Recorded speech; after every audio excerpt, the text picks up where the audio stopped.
Mega Drive games. I have my collection of Mega Drive, or Genesis if you're in the US, and this is a weird cartridge. Road Rash, the first one. Yeah, it's Electronic Arts, 1991 looks like, which is awesome. So that's Road Rash. Let's look more of these. Oh, I think I can hear something. What's that? That would be. Oh god, it's come back again. Let's turn this off. Oh, it did it. Alright, awesome. Yeah, and it shall never be turned on again. So we have Sonic Spinball. These aren't all mine. Most of them are though. So you can see Sonic Spinball, basically a pinball game with Sonic in it. It's quite good. It's not the best game ever, but I picked it up at a charity shop, quite cheap. Yeah, it's quite good. It's alright. It's not the best game ever. Let's put that over there. And here's one I have never played in my life. It's just appeared in my mound of Mega Drive games. I don't know what the hell this is. I can't even read it right. Xylade.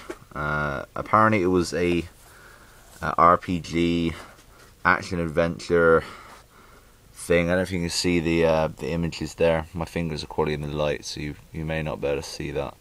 But yeah, it's not my type of game. I don't even know why I have it, to be honest with you. It just appeared in the pile, so put that down there. Okay, so we have Sonic 2, one of my all-time favourite Sega Mega Drive games. Absolutely brilliant. If you haven't got this, get it. You can find it. Oh, you can find it on eBay, cheap enough. And also, I think here I actually have Sonic 1. Yeah, here it is, Sonic 1, without the ability to like charge up your roll and stuff, or your speed roll thing. You can actually charge it up in this game.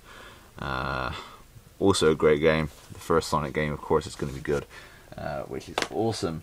If you can hear anything in the background, that's probably my cat. It's running around. It's having some kind of weird mood. And of course, another favourite of mine has to be Streets of Rage 2.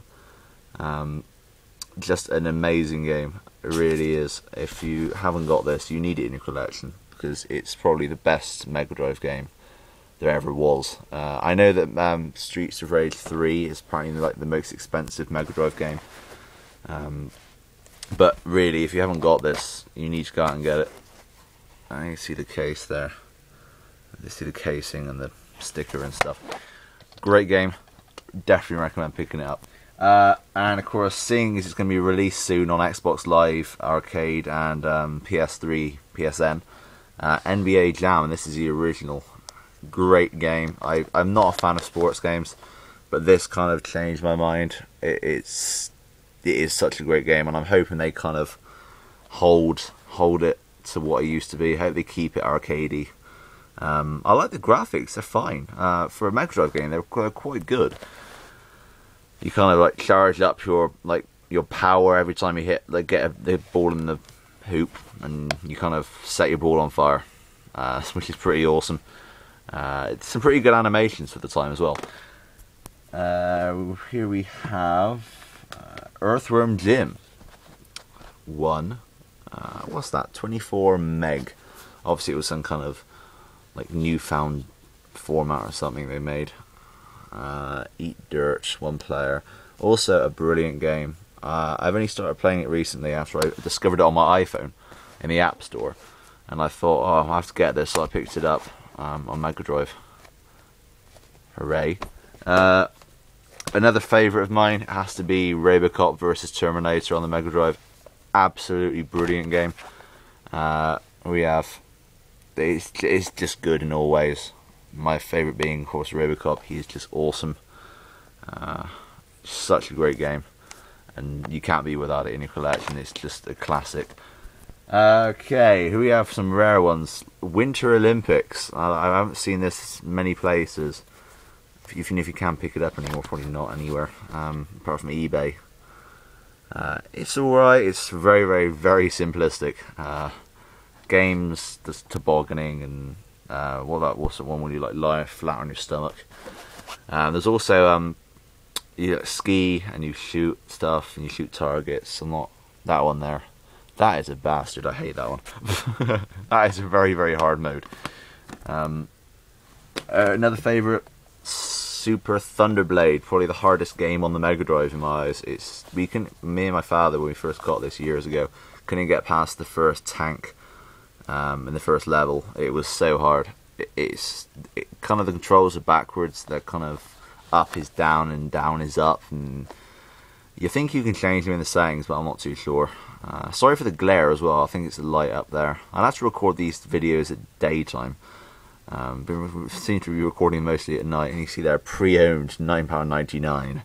Not that anymore. It's probably like 50p, but okay. And also probably one of the other most hardest games on Sega Mega Drive has to be Terminator Virgin Games. I never even realised they made games, but obviously they did, and that's £9.99 as well. So obviously years ago you bought these from like a shop that was selling them. Yeah, the first level you have a humongous boss, and it's just like, what the hell? You get bombarded by stuff immediately. There's no chance for you to learn the controls. It's just bang and you're hit. One of the just annoying games. It's a great game, but so annoying. What else do we have here? What, 4 more, I think? No, 5 more. Jurassic Park, also a brilliant game. You can also find this on the SNES, I think, and you can play as a little dinosaur, you can play as a human. Yeah, it's a good game. What can I say? It's kind of average. It's alright, but I just have good memories of the game, to be honest with you. What else do we have? Oh, okay, another classic, obviously Echo the Dolphin. Cleaned and tested, 100% guaranteed. Wow, that's old. But yeah, this is like one of the most famous Sega Mega Drive games. Has to be. Just a great game. I've never played the second one, or I've played a bit of Echo JR, and you think you can like play as multiple, like a whale, and you can play as a different dolphin. I prefer the original, and I always will do. So definitely pick that up if you haven't already. Zombies, more famous for some reason on the SNES, but it was on the Mega Drive, as you can see here, and it's just called Zombies. A lot of people, I think in the US it was called Zombies Ate My Neighbors, but this version is just called Zombies, and it is the same game. Kind of walk around firing your little water pistol. It's a very, very fun game. Probably one of my first gaming experiences. Although I hate zombies, which is kind of ironic. You collect basically civilians, and you get them back, and then when you collect all of them, you get like a door up here, and you go through it. And this isn't mine. This is my little brother's. Mickey Mania. You kind of start out on the steamboat Mickey. Yeah, it's all right. I played a bit of it. Not exactly my cup of tea. It's all right, I suppose. But it's a Mickey Mouse game. Really, it's going to be kind of childish, but I like how it goes back to the 1930s cartoon, which is pretty awesome. And last but not least is Micro Machines 96 with 2 controller ports, so you can play 4-player, which is not many games had this. By my Codemasters. I like the one that was on PS1, the Micro Machine game, but this was also very, very good, and probably my first experience of Micro Machine games. They seem to have stopped making them now, though, kind of annoyingly. But yeah, that's my last one. I have not got a case for that. I picked that up in a car boot sale, and you just had it like 99p. You know, just pick it up, take it home with you. So yeah, that's really it. I've got some more videos to be doing hopefully in the next couple of weeks. As you know, I'm going to be reviewing the PSP Go. I'll also be reviewing Sega Mega Drive Collection, kind of ironically after doing this one. But thank you for watching, guys. That is me, and that's my first ever 10-minute video. So thanks for watching. Please rate and subscribe down below and up there. I can never remember which way it is. And comment. Thank you, guys. Goodbye.